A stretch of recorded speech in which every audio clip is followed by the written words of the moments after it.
del Gobierno de la Mañana, y es el momento de escuchar a nuestra compañera Julieta Tejada. Buenos días. Buenos días, José Luis. ¿Cómo estás tú hoy? Vamos bien, buen viernes. Qué bueno, es viernes y el cuerpo siempre lo sabe. A veces se entera, pero el bolsillo no. No se entera. Señores, muy buenos días para don Bienvenido Rodríguez Durán, Bienvenido Rodríguez hijo y doña Isabel.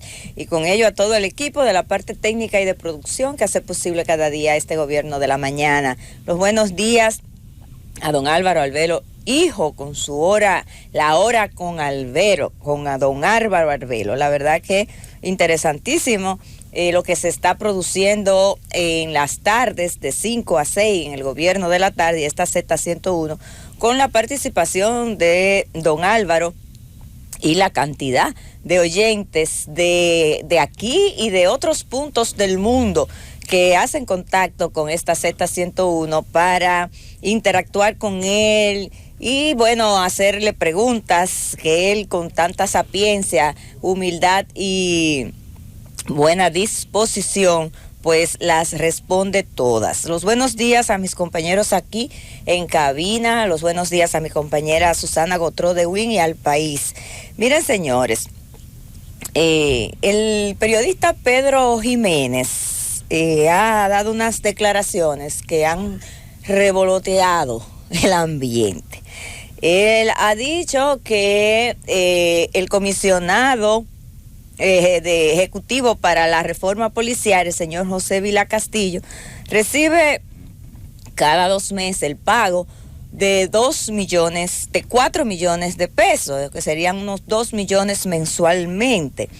Y a partir de esas declaraciones yo empecé a reflexionar un poco sobre el proceso de la reforma policial.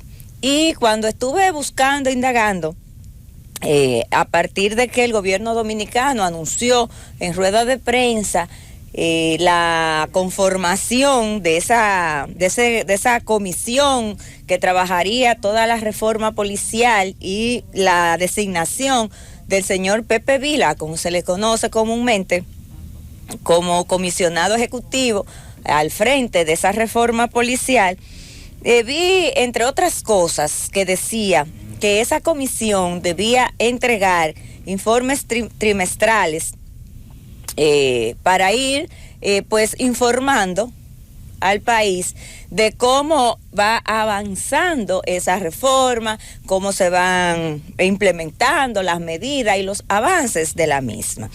Y lo traigo a colación porque hay muchas medidas que se han anunciado a lo interno de esta reforma que a nosotros como población, como ciudadanos, nos interesa saber en qué van. Porque sucede que el gobierno, y no todos los gobiernos tienden a hacer anuncios con bombos y platillos, y hay un gran despliegue en todos los medios de comunicación y los que hacemos comunicación a través de estos micrófonos o a través de los diferentes programas de televisión o a través de las redes sociales, pues nos hacemos eco de lo mismo y hablamos y a veces se generan debates interesantes, pero como que ya, todo se quedó ahí. Pero para mí, que le he dado desde siempre mucha importancia, porque soy de las que reconozco el papel fundamental que lleva a cabo, el rol que debe desempeñar la Policía Nacional, es un tema que para mí reviste de mucha importancia. Por ejemplo, hemos tenido informaciones que nos han llegado de que el uso de las famosas bodycam no se está llevando a cabo 100%. Se adquirieron una gran cantidad de este tipo de cámaras, pero sin embargo hay agentes que se rehúsan a usarla. No todos los agentes que están haciendo trabajo en el terreno, en las calles, cuando van a realizar algún tipo de cualquier tipo de actividad que tenga que ver con su trabajo, la están usando. ¿Sí? Hay un grupo dentro de la Policía Nacional que se resiste al uso, por ejemplo, de estas cámaras, que son la famosa bodycam, que son las que se colocan en los chalecos, en el cuerpo de los agentes, para hacer un levantamiento que quede ahí levantado, cómo se manejó el agente. Y esto tiene mucho que ver con las críticas que siempre han existido en torno a si los agentes policiales tienen la pericia que se requiere a la hora de entrar en contacto con los ciudadanos cuando estos están infringiendo, por ejemplo, la ley. Aunque es una protección para ambas partes. Lo es para el policía, claro, que le sirve de fardo probatorio ante un exceso de un ciudadano. Exactamente. Y sirve también como un elemento de fiscalización y disuasión a los propios miembros del cuerpo del orden de que tienen que manejarse por lo que dicen los manuales, los códigos y los procedimientos. Yo vi hace poco en Puerto Rico una polémica que se armó entre una señora, una ciudadana y un patrullero que le estaba conminando a cumplir cierta norma en la calle de parqueo, no recuerdo qué era, y bueno, hubo toda una acusación al policía de que la había agredido y demás, y el elemento que salvó, no solo ante la opinión pública, sino ante los tribunales a ese policía, fue su bodycam, la cámara corporal. De manera que es un elemento para ambas partes. Exactamente. Bueno, pero hay resistencia a lo interno de la policía del uso de este instrumento. Uno, por ejemplo, quisiera saber en qué va el proceso de depuración de los agentes policiales, no solamente a nivel de agentes de sus oficiales, sino también a nivel de los oficiales superiores. ¿En qué va? Se ha habla tanto de que la policía adentro tiene una serie o ha tenido históricamente una gran cantidad de miembros que no responden a un comportamiento ético, que no responden a la misión de la policía. Bueno, ¿en qué va ese proceso de depuración? La gente nos gustaría saber qué se está haciendo en ese sentido, qué cantidad de agentes, por ejemplo, por esas razones han sido desvinculados de la institución. Por ejemplo, sería bueno saber a qué nivel va la implementación de mejoras en las estructuras físicas de los destacamentos. Cuando se anunció ese gran plan de remozamiento de los destacamentos a nivel nacional, se resaltó mucho, por ejemplo, las condiciones físicas en que estaban estos destacamentos, muchos con techados con zinc, con pocas condiciones en sus instalaciones, falta de baños, por ejemplo, pisos en condiciones que responden al inicio del siglo pasado, es decir, en condiciones que no están para recibir ni dar el servicio que se supone debe dar la Policía Nacional en todas y cada una de sus diferentes oficinas a nivel nacional, como son los destacamentos. Bueno, ¿en qué va ese proceso? ¿Cuánto se está invirtiendo en ese proceso de remodelación? ¿En qué va, por ejemplo, el proceso de la tecnificación de la Policía Nacional? Se habló de que la mayoría que un gran número de esos destacamentos, los policías todavía tienen que levantar la denuncia, asentarla en un cuaderno en pleno siglo XXI. Donde la tecnología ya, bueno, pues es un uso tan común que cualquier ciudadano utiliza desde un teléfono inteligente, redacta contratos, escribe cartas, redacta notas de prensa, de todo, dependiendo de cuál es su actividad.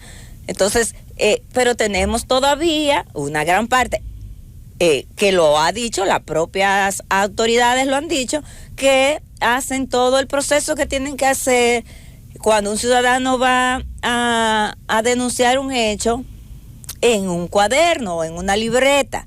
¿En qué proceso, a qué nivel va la adquisición de equipos tecnológicos, de ordenadores, de computadoras, de impresoras, para mejorar en ese sentido, que forma parte de las medidas que se anunciaron Porque, señores, es mucho lo que se está invirtiendo, de acuerdo a lo que han dicho las propias autoridades, en esa reforma policial. Y ahora las declaraciones, porque no quiero decir que es una denuncia, porque no habría que ver, es decir, yo no tengo los elementos de juicio para determinar si 4 millones de pesos es mucho o es poco. ¿Por qué? Porque no conozco cuáles son las cláusulas de ese contrato, no conozco. Y si esa es la cifra también. Y sí, es verdad, pero entiendo que el periodista no estará diciendo algo que escape a la realidad. Puede ser que sí, que sean los 4 millones, pero bueno, lo que yo no puedo aquí es cuestionar si los 4 millones son pocos o son muchos, porque yo no tengo los elementos de juicio para ello. Ahora, lo que sí puedo pedirle a las autoridades es que informen al país. Estoy de acuerdo. Hay que compararlo con lo que cobraba Joao y ver la utilidad, yo pienso, de lo invertido. Tampoco tengo que compararlo. Yo no lo comparo porque tampoco conozco el contrato que se firmó, que el gobierno en su momento firmó con ese señor que usted menciona. Entonces, porque yo no hablo de lo que no sé. Yo tampoco. Sí. Ahora bien, si es así, si se le están pagando 4 millones al señor Pepe Vila, bueno, eso viene a sumarse a las cuantiosas inversiones de recursos que se están haciendo en la reforma policial. Entonces yo sí, como ciudadana, y los que me escuchan también, sí tenemos derecho a saber en qué va esa implementación, y de hecho, cuáles son los avances. De hecho, yo pensaba, no sé, eso no debía desde el inicio conocerse. Es decir, para ese tipo de cosas, yo no sé, no conozco esa parte de la ley. Ese tipo de servicio se tiene que transparentizar la forma en la que se contratan. No hay información. Bueno, también habría que ver porque tampoco vi en ningún momento que hubo una licitación sobre. La Policía Nacional tiene una excepcionalidad en la ley 340, que es lo que tenga que ver con la seguridad nacional, con planes estratégicos en ese sentido. No sé si se invocó esa excepcionalidad, pero hay está legalmente existe ese recurso, lo que tú quieres decir, legal. Sí. Bueno, no sé si se invocó, no sé si esa acotación que tú haces tiene que ver con la contratación de un profesional, porque no es lo mismo contratar los servicios profesionales de una persona que va a trabajar en esos temas que que quizás informaciones que sí son propios de la seguridad nacional. No sé. Ahora bien, lo que yo sí sé es que a nosotros se nos informó como país de que se arrancó con una reforma policial, de que se iban a trabajar unos ejes fundamentales y trascendentes como esos que acabo de mencionar, entre otros, que forman parte de esa reforma, que son los que iban a garantizar esa reforma policial, y que se está invirtiendo importantes recursos para ellos, y que esos recursos que se están invirtiendo provienen precisamente de los impuestos que pagamos todos y cada uno de los ciudadanos y ciudadanas de la República Dominicana, y que las autoridades no se pueden tampoco sentir mal, es decir, las autoridades que están a cargo de este tema, de la reforma policial, tampoco se pueden sentir mal ni ponerse a la defensiva porque se solicite o se reclame en qué van esas medidas, porque eso es parte del ejercicio de transparencia y de rendición de cuentas a que están obligadas las instituciones públicas. Y yo pienso que le conviene a la Policía Nacional y al Ministerio de Interior y Policía hacer ese informe al país. ¿Por qué? Porque eso también genera una mayor confianza en el proceso. Llévatelo, Cundo.